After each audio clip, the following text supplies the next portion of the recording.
team after the game about the worst defensive performance in New York City basketball history, he may have been right. But I will say this, very, very impressed by the scoring acumen of both teams.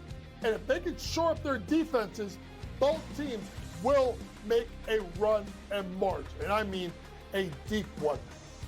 College basketball today, only on SportsGrid. Another sport like the NBA, which is dealing with its own, scandals, so to speak, and its own headlines with the FBI and what else comes, because this is the same FBI team that also brought the NBA scandals to light. So I'd have to imagine they're working on some other stuff as well right now, and the timing is definitely not a coincidence, but definitely some very significant news in the gambling world that now you're not going to be able to bet more than $200 on a specific pitch market. Newswire, only on SportsGrid. The 35 cents, though, for yes on Ohio State. Yeah. I like that, Donnie. I think there's value in that right now because we only got, 3 weeks left to go. Then we'll have conference championships. Yeah, the more they keep winning, and they will win, the more that will increase, and that's a pretty good return on an investment there with Kalshi. The Early Line, only on SportsGrid. Detroit's going to be a top 6 team in the East. And they're going to be extremely dangerous. And it may be fun to watching that Central Division between Detroit and Cleveland. Kind of makes you think back to the old early 2000s with LeBron and obviously the Chauncey Billups-led Detroit team. But Detroit basketball's back. Pro basketball today, only on SportsGrid.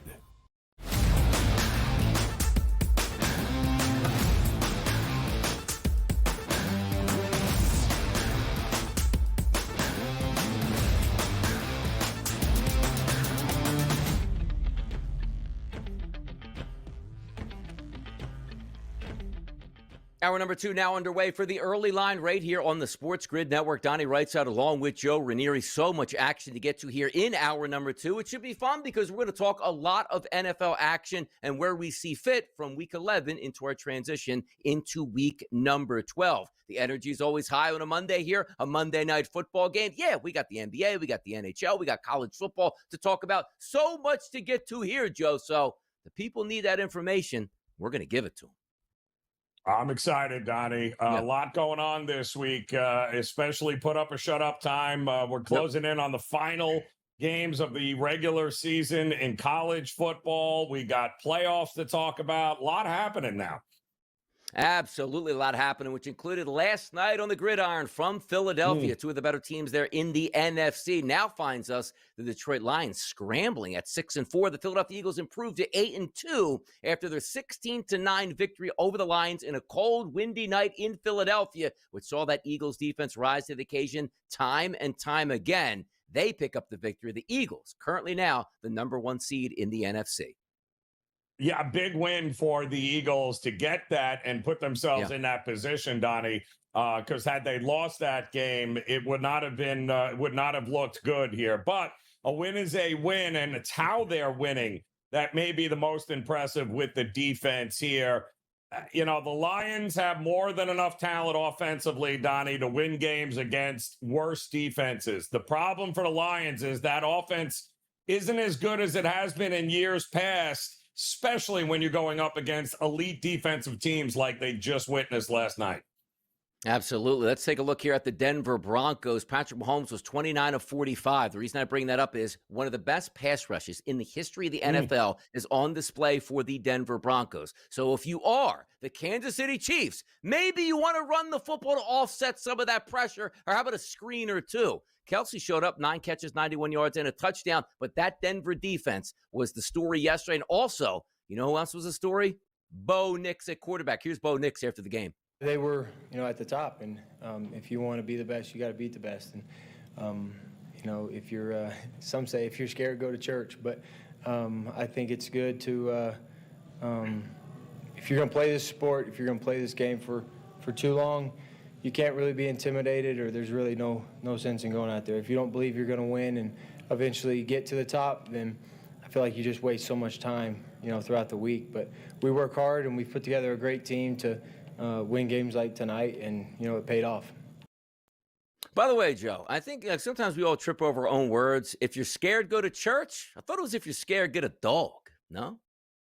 Yeah, that could do that too, Donnie, or never mind. But you also have now, for the first time since 2016, it looks like the Kansas City Chiefs will not be winning the AFC West. What a run it has been. But don't forget, they've now beaten the Chiefs. And don't forget, they also beat the Eagles. So Denver taking down the two teams that were in the Super Bowl a year ago, Donnie. Maybe they are for real. Is this the resurrection of defenses in the NFL, Joe? Like winning by defense as opposed to just throwing the football all over the lot certainly makes some sense here. How about yesterday? J.J. McCarthy couldn't throw the football anywhere. The Chicago Bears go on the road and come away with a shouldn't have been comeback victory with a field goal at the end of the game to lift them up to the best team now in the NFC North. Chicago Bears on a win. Oh, love to see it. Bears ain't used to this stuff right now, Joe. Yeah, this feels like a house of cards, Donnie. This is all. I mean, that was their fifth. It already. Think about it. Their fifth fourth quarter comeback of the year. That is a franchise tying record now. Yeah, I am not buying it. But hey, congratulations, win the game. But much like we saw Kansas City win all those one-score games last year, they haven't won one yet this year. At some point, this is going to regress the other way.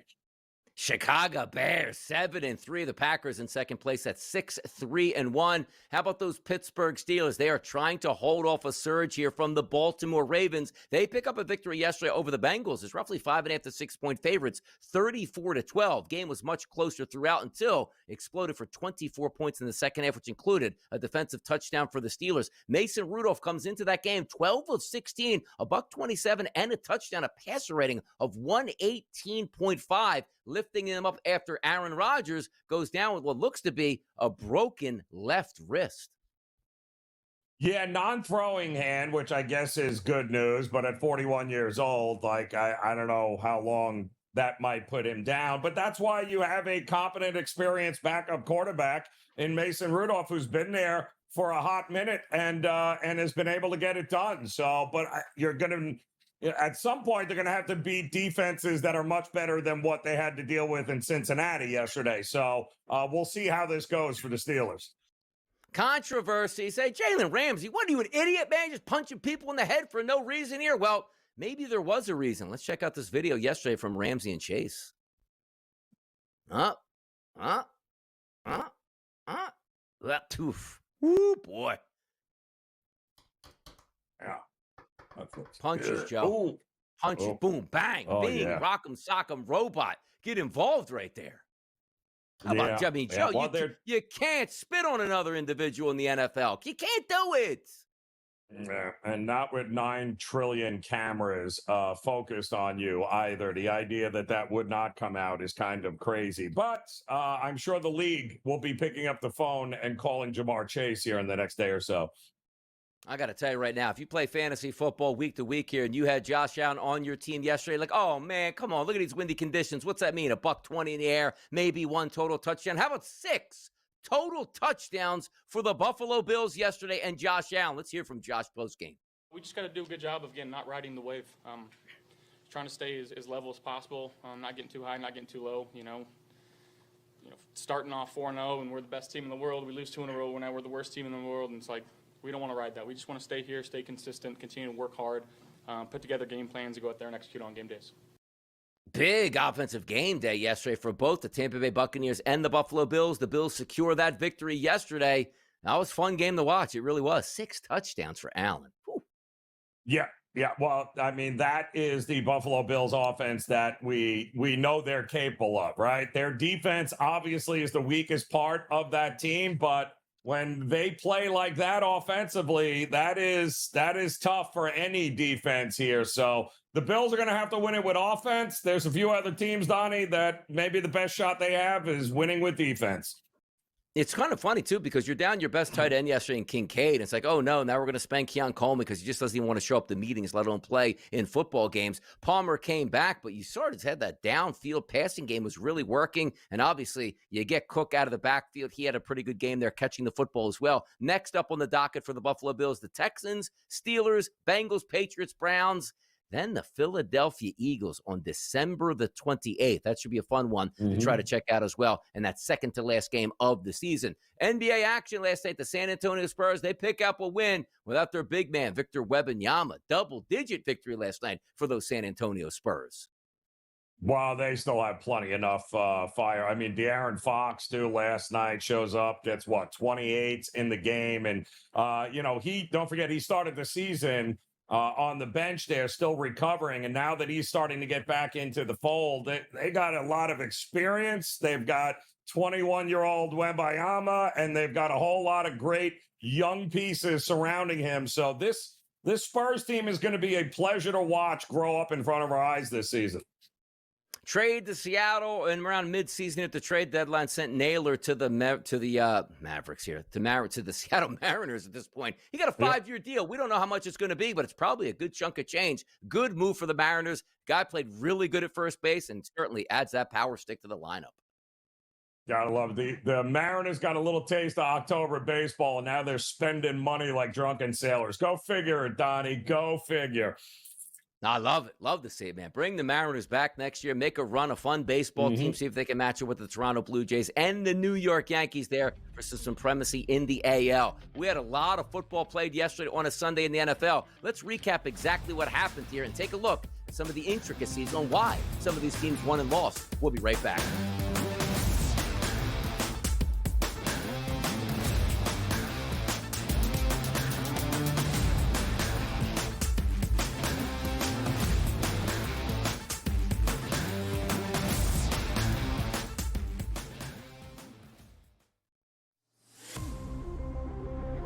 After the game about the worst defensive performance in New York City basketball history, he may have been right. But I will say this, very, very impressed by the scoring acumen of both teams. And if they can shore up their defenses, both teams will make a run and march. And I mean a deep one. College basketball today, only on SportsGrid. Another sport like the NBA, which is dealing with its own, scandals, so to speak, and its own headlines with the FBI and what else comes, because this is the same FBI team that also brought the NBA scandals to light. So I'd have to imagine they're working on some other stuff as well right now, and the timing is definitely not a coincidence, but definitely some very significant news in the gambling world that now you're not going to be able to bet more than $200 on a specific pitch market. Newswire, only on SportsGrid. The 35 cents, though, for yes on Ohio State. Yeah.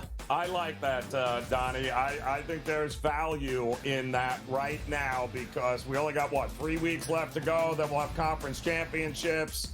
Yeah, the more they keep winning, and they will win, the more that will increase, and that's a pretty good return on an investment there with Kalshi.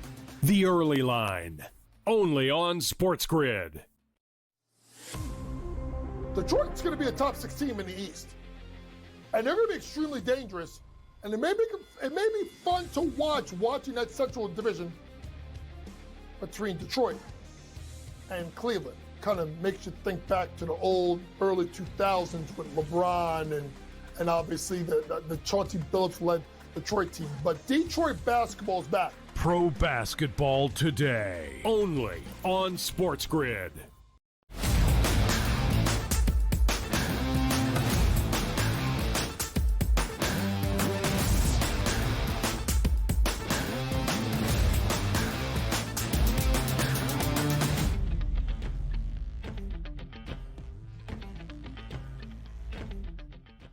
News and notes and scores around the NFL here. Donnie Wrightside along with Joe Ranieri. Let's get down to Atlanta yesterday. We saw an overtime matchup which had the Panthers, who are now above 500 at 6-5, take on the Atlanta Falcons. They won 30-27. The Falcons lost another game, a 5-game losing streak to drop to 3-7. Bryce Young, 31 of 45 for 448 yards and 3 touchdowns. A passer rating of 123.2. You say, well, okay, well, he lit up the Falcons. Joe, his passing prop in this game was 165.5. He ends up with 448 and a victory. What a performance here from Bryce Young.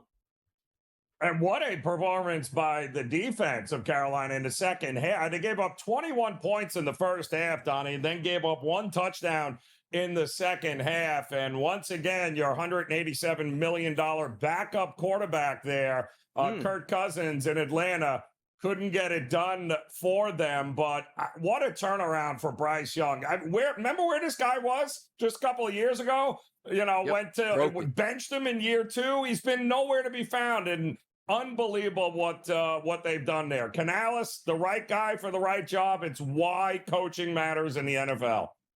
Coaching does matter in the NFL, which means you coach up your players to not throw interceptions, which is something Sam Darnold did yesterday 4 times in a game against the Rams. Both of these teams entered that game 7-2. The Rams pick up a victory, move to 8-2 at the top of the standings here in the NFC West. Didn't need a lot from Stafford, 15 of 28 for $130 and 2 touchdowns here, a passer rating of 89.9. But the 4 interceptions, too hard to overcome, even though they had a 60-yard field goal as time expired to win the football game for the Seahawks that went wide to the left. 21-19 here victory for the Los Angeles Rams.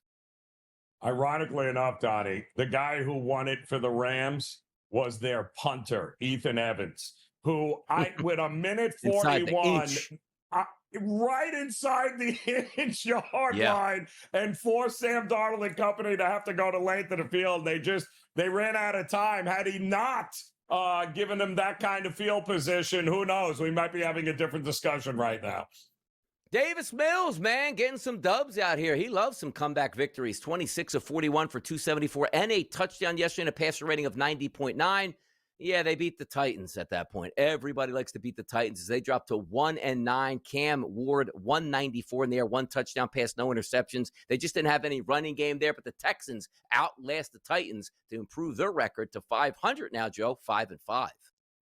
Yeah, I got to give, D'Amico Ryans credit and the Texans. I mean, this is a team that we knew they were going to be offensively challenged. They started the year, 2-4. The defense, unfortunately, has had to be on the field a lot. But, hey, now you're back to 500, right? 5-5 after beating the Titans barely. But why not? They still have 2 games, I believe, against the Colts before it's all said and done. So maybe there's still hope, an outside chance for Houston. How about this? The Chargers come in at 7-3. We talked about this game ad nauseum, Joe, all week last week. Oh, look at this. The Chargers look like an easy victory over the Jags. The Jags just blew a game last week to Davis Mills, and the Chargers look phenomenal against the Steelers. It's a week-to-week league in the NFL, 35-6 final. The Jacksonville Jaguars hammer the Chargers, which saw Justin Herbert get benched. He finishes 10 of 18 for 81 yards and an interception yesterday and a QBR of 17.4. The ground attack for the Jaguars, 47 carries on the ground, a $192 and 4 rushing touchdowns, blasting the Chargers yesterday. Listen, I mean, I love Harbaugh, but you cannot lose both your starting tackles here during the season and then expect to have good things happen for your offense. You have no running game now. You have no protection for Herbert. I mean, last week when against the Steelers, Donnie, 2 seconds is how long he held on to the ball because he knew he was going to get killed if he didn't. Well, guess what happened yesterday? Jacksonville killed him because that offensive line is not going to hold up. It's unfortunate. But that's the worst loss of the Harbaugh era in L.A. Oh, my goodness, man. I'm telling you, it starts with the offensive line. It starts in the trenches. If you cannot protect your quarterback, we don't care who your wideouts are, who your quarterback is, or who your running game is. And that was apparent. 6 total points for the Chargers. Absolutely amazing here. How about over in España? The Madrid game, 16-13 final in overtime here. The Miami Dolphins take down the Washington Commanders, and a lot of questionable coaching decisions late in this game as well. Marcus Mariota, 213 yards in the air, 1 touchdown, 1 interception. Tua Tagovailoa, 171 in the air, no touchdown passes, and yet they still won that game. Why? They were dominant on the ground. They ran for 5.5 yards per carry, 169 yards on the ground for the Miami Dolphins. I mean, This game was just hilariously bad. I don't know how many more times Washington and Miami were going to have opportunities from the 1 yard line to punch it in the end zone, only to get absolutely stuffed up front every time they tried. But listen, what is that? 3 out of 4 wins now for Mike McDaniel and Miami. He's not hurting his resume, I'll tell you that, by winning these games. So kudos to them for not throwing the towel in here in Miami. Yeah, but the only loss was that Thursday night game to the Ravens here. Beat the Falcons, beat the Bills and the Commanders. Then on deck for the Miami Dolphins here after the bye week is going to be the Saints at home and the Jets on the road. Could that be 2 more victories here? Then you play the Steelers. Yep. We don't know if Aaron Rodgers is going to be back for that game or the Steelers are out. Then you take on the Bengals, who are going to be dead and buried by that point as well. I don't think that we're going to be getting a comeback here from Joe Burrow. And then the Buccaneers and the Patriots to end the season. We're not saying they can make the playoffs, but there's a chance they can. I mean, they're also playing themselves out of any sort of draft hierarchy as well by winning these games. But the schedule lines up, Donnie. If they can rattle off a few more wins, anything is possible. Now, let me tell you something about this. The Washington Commanders dropped to 3-8 now, losers of 6 straight games. Are we in a rush to get Jaden Daniels back to save our season because we're already out of it here? What, they're going to rush this kid back and play him, aren't they? Aren't they going to do it? I've been screaming about that for a month now. Like, there is no reason. Injuries have decimated this team this year. It happens. It happened to the 49ers last year. It's happening to Washington this year. Save the kid. Do not put him back in a game.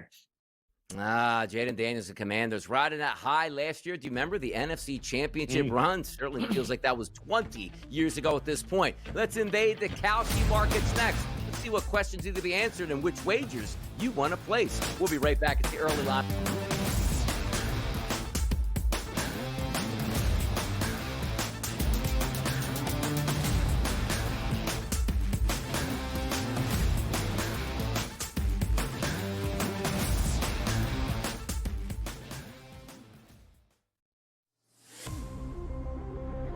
After the game about the worst defensive performance in New York City basketball history, he may have been right. But I will say this, very, very impressed by the scoring acumen of both teams. And if they can shore up their defenses, both teams will make a run and march. And I mean a deep one. College basketball today, only on SportsGrid.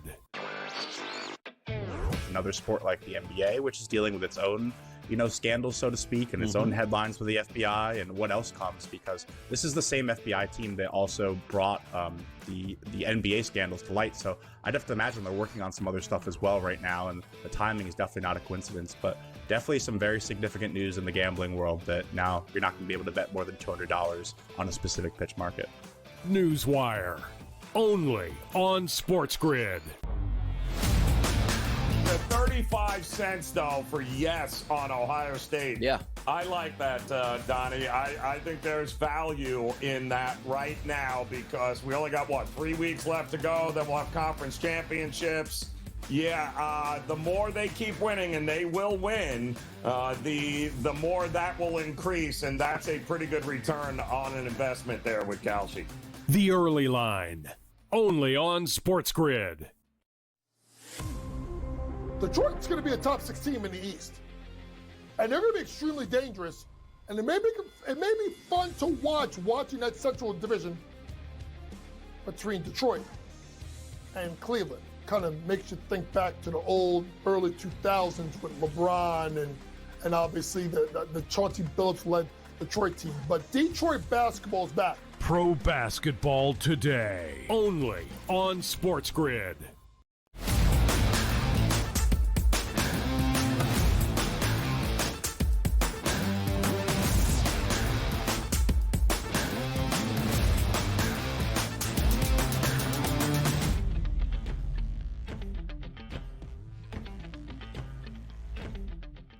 Kalshi Market Show. We love our Kalshi Markets here. A different way to try to approach sports wagering here. More of a stock market approach here at this point. So let's get to some of the questions we have up on Kalshi to see if we can get some answers, Joe. Who will be the next permanent head coach of the New York Giants football team? You got to be kidding me on this. says Mike McCarthy at 18%. Clint Kubiak, Jeff Hafley, Mike Kafka, Lou Anarumo. I say punt. Can you, man, sometimes like, hey, we need a quarterback and we got to get into the draft. You know what? There's no good quarterbacks this year. Let's wait till next year. My goodness. Some of these guys you want to bet. You betting on Mike McCarthy, Joe?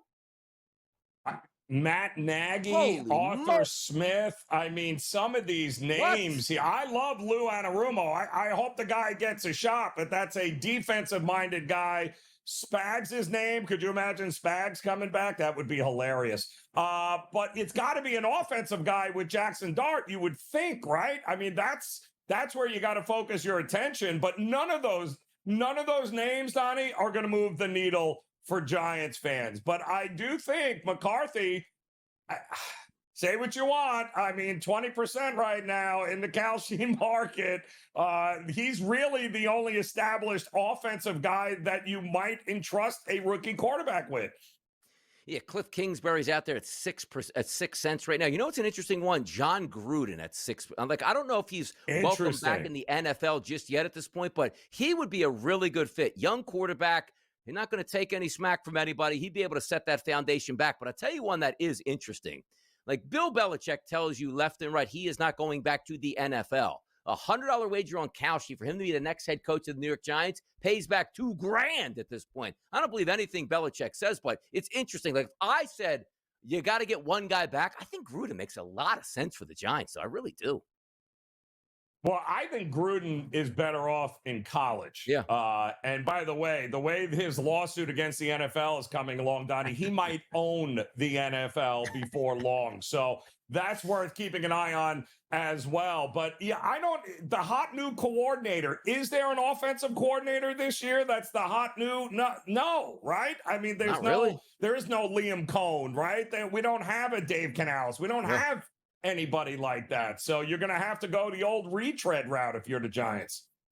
Yeah, it seems, again, you're just trying to look to get that coach for that new millennium at your quarterback here, and we'll find out. And it's Mike. I mean, trust me, just sign Mike McCarthy, man. That does nothing for anybody at this point. We'll see if that plays out. And also, who is going to be the number one pick next year? Could it be the Tennessee Titans have it? Could it be the New Orleans Saints? Could it be the New York Jets? Could it be the Cleveland Browns? Well, the leader in the clubhouse right now at 34% as a chance. It's the Tennessee Titans, who last year, Joe, had the number one overall pick, and their offense looks absolutely horrendous on a week-to-week basis. I don't think they're going quarterback in the draft again, but the highest chances of getting that pick, it's Tennessee right now, Joe.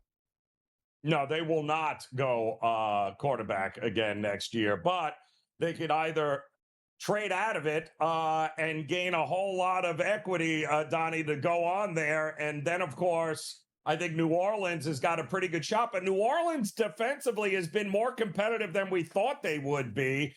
Either which way, I think those two teams, Donnie, are the two that are going to battle. But don't be shocked if Tennessee wins it and then trades out of it and gets 5 or 6 other picks in order to be able to build that team the right way. That's the perfect double whammy. You draft your quarterback and you think you have your quarterback. Then you still stink the next year, and hopefully the quarterback is still okay. Then you have the number one pick again. You trade it for a treasure trove of defensive players and offensive players to build around that quarterback while he's still in his rookie quarterback contract. That makes a lot of sense. Let's flip it over to college football here, Joe and Kalshi. College football, Big Ten championship winner. The heavy favorite is the Ohio State Buckeyes here at about a 51% chance. Second place, of course, is going to be Indiana. They will probably tee it up and match up in that Big Ten championship game. I think Ohio State is the best team in the country, but I just need them to get, can we get a game where they get challenged or like a game that's up against it, or do we just have to wait to the Big Ten championship game to see them play Indiana, Joe? And I think that's what it's going to come down to. Although, listen, they still have Michigan, but Michigan, ironically enough, Donnie, if Michigan was to beat Ohio State again this year, they only have 2 losses. You know, they're in the playoff. I hate to break it to you, but they're in the playoff. If they run it, they won't even be in the Big Ten championship game. But if they beat Ohio State, that'll give them enough clout to actually sneak in as one of the top 11 teams. Hard to believe, but Ohio State is deservedly the number one and will win, I think, the Big Ten. By the way, I was talking to Coach Bowden on Saturday in the college football show. I'm asking him, I was like, hey, but by the way, that Big Ten championship game, because the winner that's going to move on, the loser that's going to move on to the playoffs. I was like, do you hide any plays back and say, you know what, we might see again? He said, no, Lay it all out there on the line. Never play for tomorrow, baby. Play for today. We'll be right back here on the line.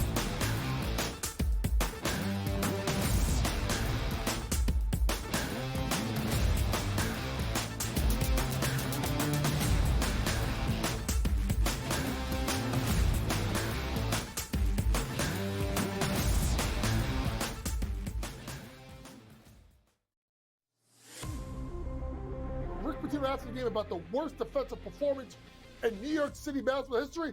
He may have been right, but I will say this: very, very impressed by the scoring acumen of both teams. And if they can shore up their defenses, both teams will make a run and march. And I mean a deep one. College basketball today. Only on SportsGrid. Another sport like the NBA, which is dealing with its own, scandals, so to speak, and its own headlines with the FBI and what else comes, because this is the same FBI team that also brought the NBA scandals to light. So I'd have to imagine they're working on some other stuff as well right now, and the timing is definitely not a coincidence, but definitely some very significant news in the gambling world that now you're not going to be able to bet more than $200 on a specific pitch market. Newswire. Only on SportsGrid.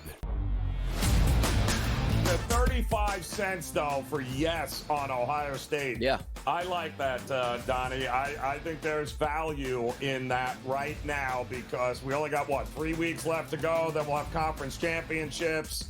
Yeah, the more they keep winning, and they will win, the more that will increase, and that's a pretty good return on an investment there with Kalshi. The Early Line. Only on SportsGrid. Detroit's going to be a top 6 team in the East. And they're going to be extremely dangerous. And it may be fun to watching that Central Division between Detroit and Cleveland. Kind of makes you think back to the old early 2000s with LeBron and obviously the Chauncey Billups-led Detroit team. But Detroit basketball's back. Pro basketball today. Only on SportsGrid.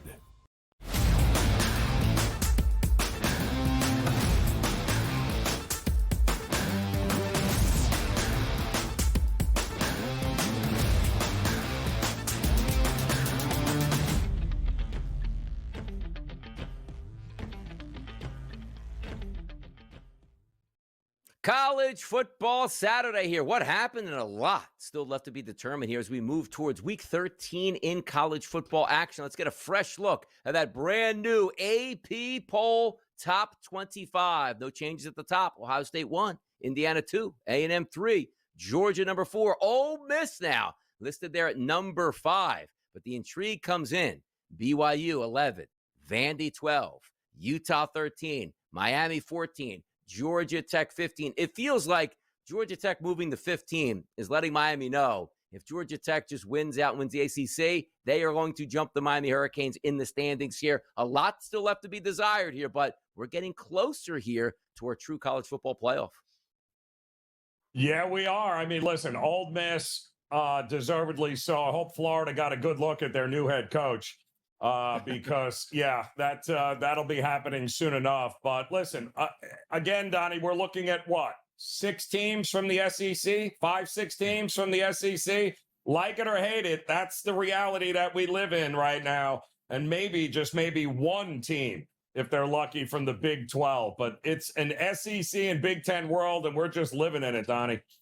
That's the way it should be here. Ole Miss, by the way, dropped Florida 30-24 with a second-half comeback, which included a 14-0 pasting to get that victory by double digits for Ole Miss. Here's Lane Kiffin talking about some off-the-field activities, if you will. Do you anticipate being the head coach at Ole Miss next year? Yeah, I think the last chapter thing makes me feel like I'm like 80 years old, So I don't like being old, so I don't really like that part of the story that makes me feel like I'm on my last chapter. So I love what we're doing here. Today was awesome, and I don't talk about that stuff. And really, to even talk about it right now would be so disrespectful to our players and how well they played today. We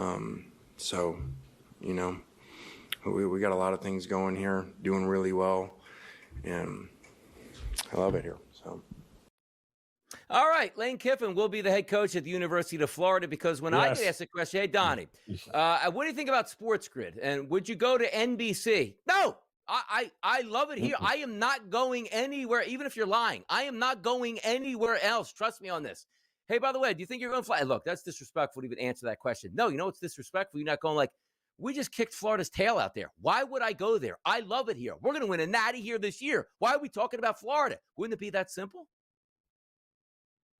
He was asked a question if does he anticipate being the coach of Ole Miss next year, and I never heard an answer. Did you? No. There. In fact, there was no answer given. There was a lot of dancing around it, but nobody gave. It was a simple yes or no question, and I didn't hear a yes or a no in that spot.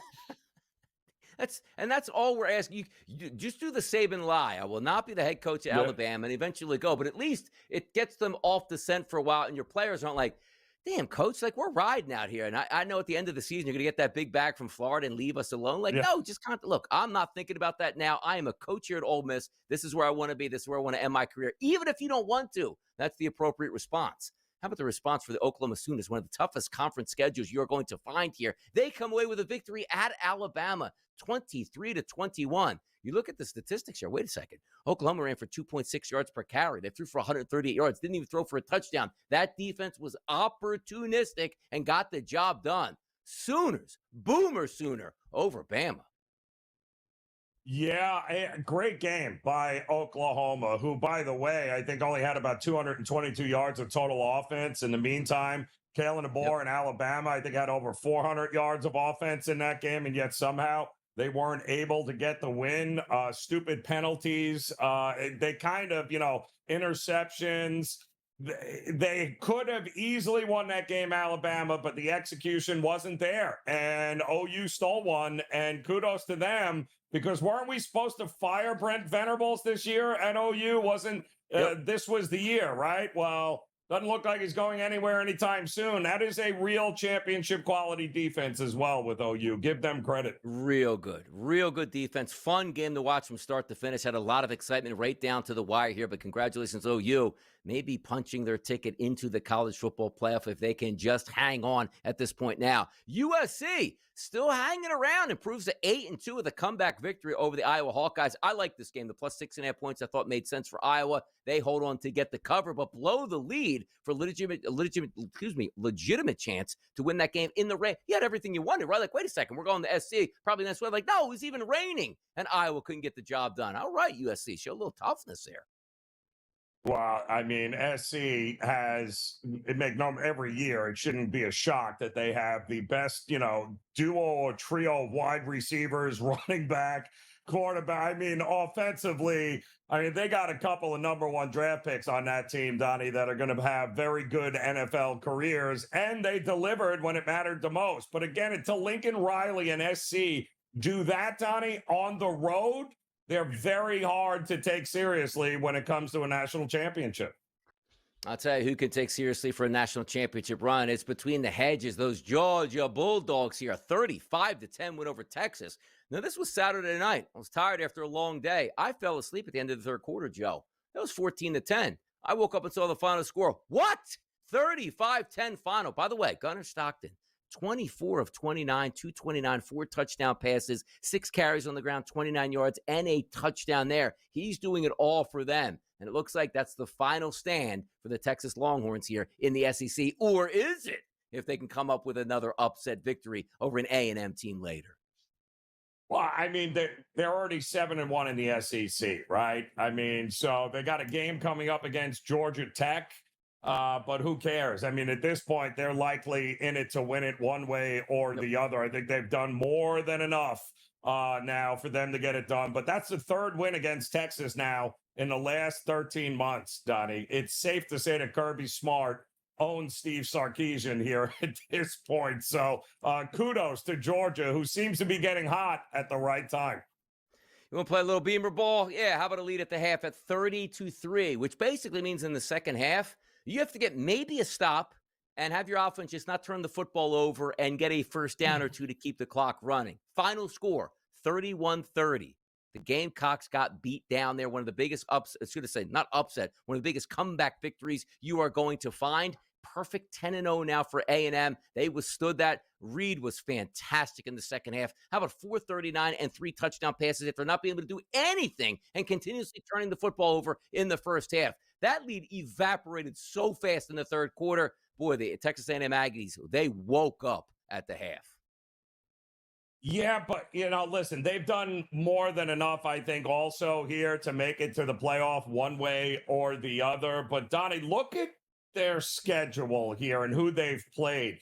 They have played, and I don't know how they managed to do this, but they've managed to avoid playing the 7 SEC teams that are actually ranked in the top 25 right now. So kudos. I mean, great job. I don't know why you're giving Mike Elko an extension right before an SEC game, but okay. But at some point, you're going to have to put up or shut up against the other elite teams of the SEC.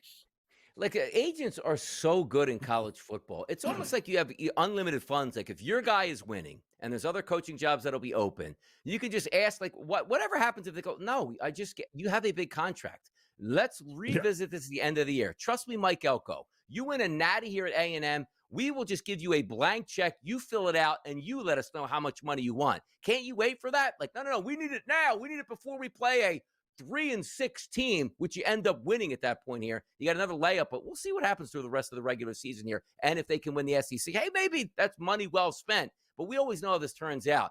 Hey, strike while the iron's hot and get away with it a little bit. Like, hey, what happened to the A&M Aggies? They lost 3 straight to end the season at this point, right? Yep. Yeah. It's, again, most of these teams, I think, Ole Miss, A&M, Georgia, they're all in, Donnie. I don't care what happens from this point on. You're going to have at least 3 of them. I don't know. SEC game this weekend for UGA taking on Charlotte. That might trip up the Bulldogs here. Stop it. Why are we playing these games late in the season? Stop it, people. Let's get back to the NFL. More news and notes and scores coming up next.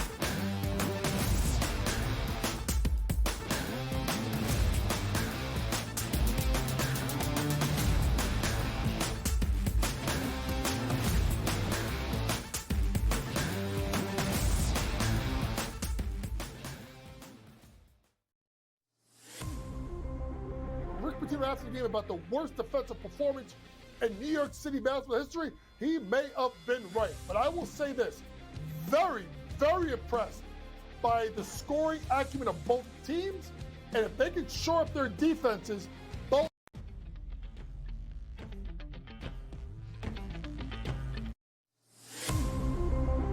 Rick Pitino after the game about the worst defensive performance in New York City basketball history, he may have been right. But I will say this, very, very impressed by the scoring acumen of both teams. And if they can shore up their defenses, both teams will make a run and march. And I mean a deep one. College basketball today. Only on SportsGrid. Another sport like the NBA, which is dealing with its own scandals, so to speak, and its own headlines with the FBI and what else comes, because this is the same FBI team that also brought the NBA scandals to light. So I'd have to imagine they're working on some other stuff as well right now, and the timing is definitely not a coincidence, but definitely some very significant news in the gambling world that now you're not going to be able to bet more than $200 on a specific pitch market. Newswire. Only on SportsGrid. The 35 cents, though, for yes on Ohio State. Yeah. I like that, Donnie. I think there's value in that right now because we only got, 3 weeks left to go. Then we'll have conference championships. Yeah, the more they keep winning, and they will win, the more that will increase, and that's a pretty good return on an investment there with Kalshi. The Early Line. Only on SportsGrid. Detroit's going to be a top 6 team in the East. And they're going to be extremely dangerous. And they may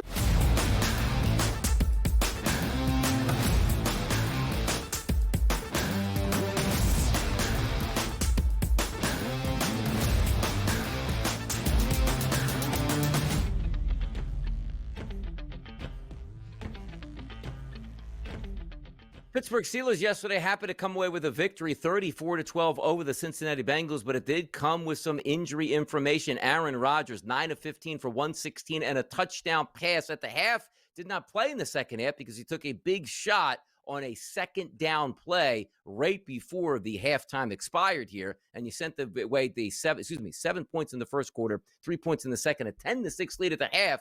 But a 24-point second half spurred on by Mason Rudolph and the defense was the difference here. We're going to wait on final results here to see what's actually wrong with Aaron Rodgers, but it looks to be possibly a broken left wrist, not his throwing wrist. I wonder how quickly he can get back, or do they even want him back at this point, Joe? That win, though, at least keeps them a full game in front of the Ravens, who snuck by the Browns yesterday. So there is still a lot to be determined in that division between those two teams. Hopefully they get an answer to that sooner rather than later, because I think they've already seen this Mason Rudolph movie. Can he hold the fort long enough in order to get Aaron Rodgers back? It not being his throwing hand is obviously a good thing, but we'll see how fast they can get him back here. I think they're going to need him if they're going to have a legit shot at doing it. Yeah, we'll see what happens. They picked up that victory trying to hold off there on the Baltimore Ravens. Get those x-rays here. We'll find out a little bit more later today. But it was us. We're going to probably find out a little bit later today, Joe. Jamar Chase spitting incident yesterday from this game. What do you think happens here? Because you got ejection here from Ramsey. I don't know if he's going to get thrown up for another game. He'll get a heavy fine because he was ejected from that game. But if I gave you a market to say 50-50 whether or not Chase gets suspended for one game, where are you betting on that one? No, well, I mean, the video says everything here, Donnie, right? I mean, you can clearly see it. You can zoom in on it. It's not like grainy video on a cell phone. This is like, you got 4K video of the spit coming out of your mouth. Now, he denied it, but again, Ramsey was the one who got thrown out of the game, and obviously the video backs him up and not Chase. So I would imagine one way or the other, he is hearing from the league in about, T-minus 5 minutes and counting here.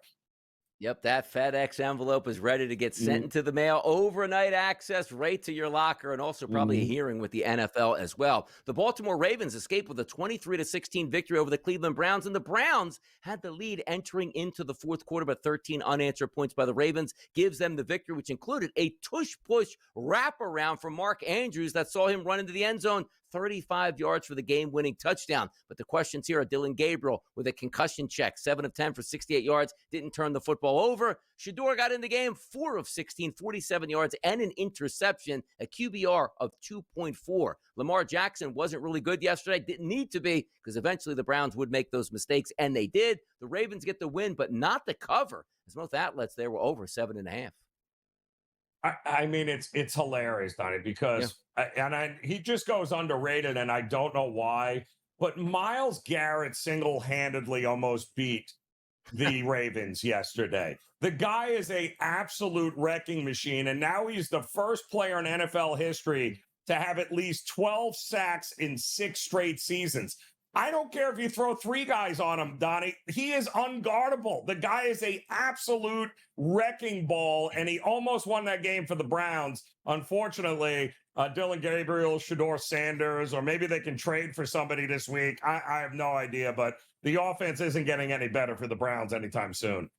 Yeah, and honestly, he's such a good player. I just don't know why they brought him back. He gave him all that money, and he's worth every single penny, but just not to your football team. You got 2 wins. You're going nowhere at this point. You probably should have traded him, got an absolute treasure trove back of picks, and you could have moved on there because, again, signing great players. Yeah, it's fun, and the fans like it here. You know what the fans like more? Winning games here. And Myles Garrett certainly frustrated. How do I get 4 sacks and we lose a football game? Like, the guy continuously does that. The best defensive player in football, just wasting away for the Browns. But again, he did choose to take that money in the offseason. So there, live with all that money, live in Cleveland. It's what it is. Buffalo Bills 44, Tampa Bay Buccaneers 32. An entertaining game all the way through until the Bills pulled away late. And this was like a 5.5, 6.5 point line here, which most people were really liking the Buccaneers to keep it close. They weren't able to do that. Why?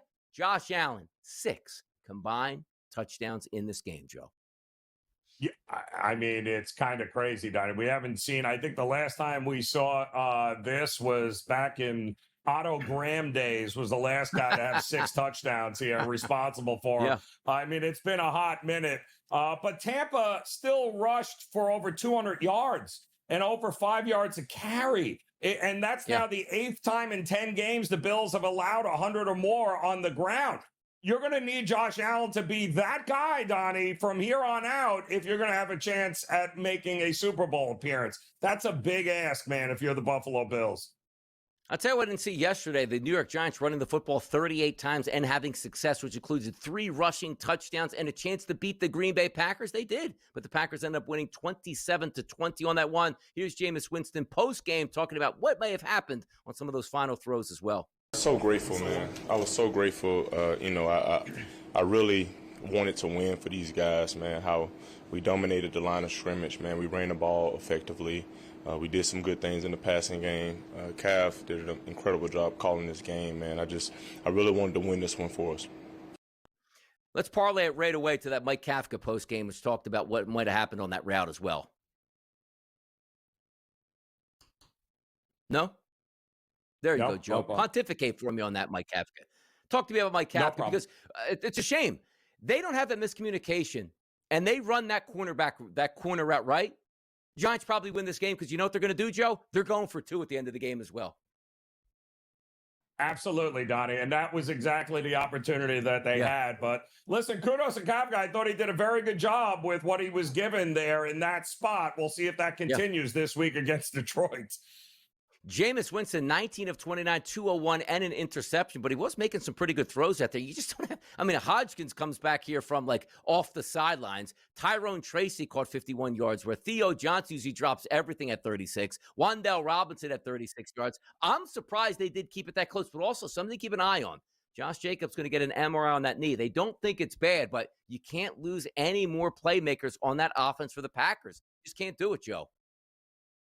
They're very hard to trust on it. And the problem is, as that offense struggles, the defense remains out on the field, and they're getting worse each and every week. One segment to go. We're going to take a look at some best bets here, and also we're going to check our Fade the Public poll. Where do the public want to go here? Come on back and find out.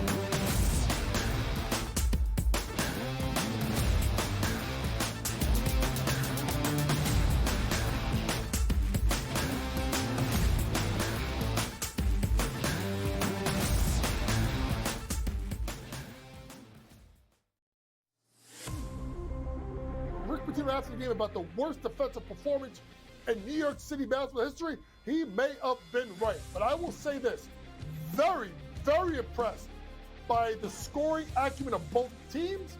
And if they can shore up their defenses, both teams will make a run and march. And I mean a deep one.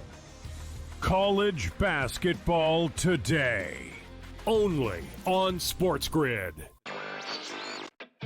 Another sport like the NBA, which is dealing with its own, scandals, so to speak, and its own headlines with the FBI and what else comes, because this is the same FBI team that also brought the NBA scandals to light. So I'd have to imagine they're working on some other stuff as well right now, and the timing is definitely not a coincidence, but definitely some very significant news in the gambling world that now you're not going to be able to bet more than $200 on a specific pitch market. Newswire, only on SportsGrid. 35 cents, though, for yes on Ohio State. Yeah. I like that, Donnie. I think there's value in that right now because we only got, 3 weeks left to go. Then we'll have conference championships. Yeah, the more they keep winning, and they will win, the more that will increase, and that's a pretty good return on an investment there with Kalshi. The Early Line, only on SportsGrid. Detroit's going to be a top 6 team in the East. And they're going to be extremely dangerous. And it may be fun to watching that Central Division between Detroit and Cleveland. Kind of makes you think back to the old early 2000s with LeBron and obviously the Chauncey Billups-led Detroit team. But Detroit basketball's back. Pro basketball today, only on SportsGrid.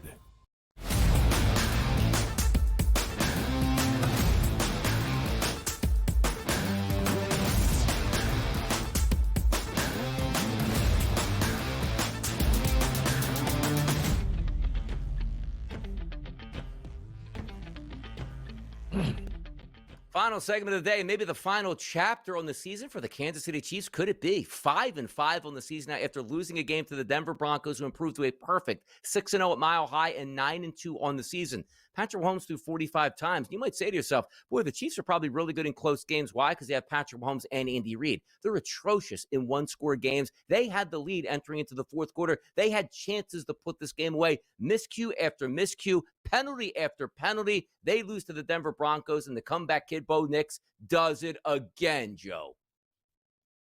I mean, and kudos.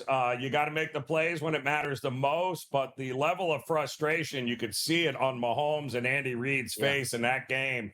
It's been a rough season for them, but everything that goes up, Donnie, at some point must come back down.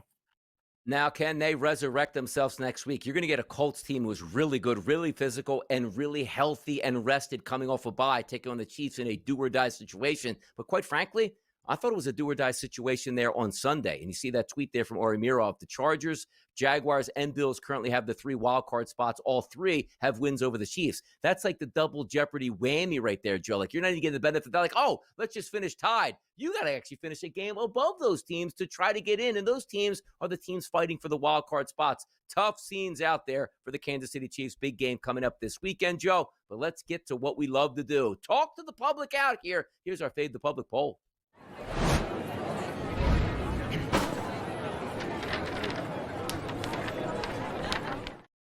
NFL MVP edition here. Hey, how do I get these questions that I can certainly answer here for you guys and put in some information? Simple. Go to @SportsGrid on X, hit the follow button. Question today: who do you think will win the NFL MVP? 3 choices and an other. Matthew Stafford, Drake May, Josh Allen, and other here, which we do have a vote there for Jonathan Taylor. But the leader in the clubhouse listed, Matthew Stafford, 34%. After the game yesterday, hey, they just kept winning here. Wasn't a big day for Stafford. How do you feel about Drake May sort of saying, you know what? I think I can win this MVP here, Joe. Yeah, no. Nice season, but I'm not buying it. Listen, it took Josh Allen how many years in order to make the MVP and get it there. But I think Stafford is just at 37 years old is having a ridiculous season here. I mean, the 20 or more touchdowns, what has he got? Less than 3 or 4 turnovers. I mean, he's playing and he's beating what's supposed to be the best of the best on that side of the aisle. So I'm still all in on Stafford winning it. Stafford to win it. We'll see who comes up here. Big games down the stretch coming up late November and into December. But now it's time to get to those picks you people won here. Let's go 2-0 tonight. Here's bye, bye, bye.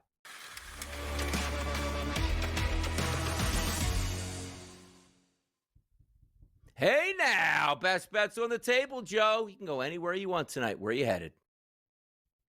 Going to the association, Donnie, in my neck of the woods, where the Miami Heat are now playing a home-and-home against the New York Knicks. Now, they lost that Friday home at Madison Square Garden, 140-132. Jalen Brunson wasn't available in that one. He's not available in this one here tonight, but neither is Anunoby, who also left the game early. Looks like he is going to be out from extended period of time.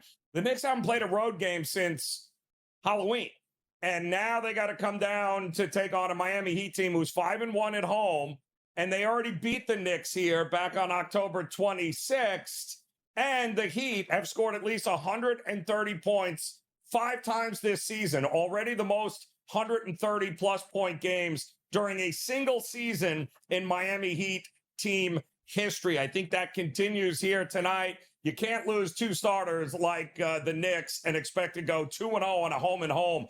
Not an easy thing to do in the NBA. I'll take the home team at a very cheap price, who is on fire right now when it comes to scoring.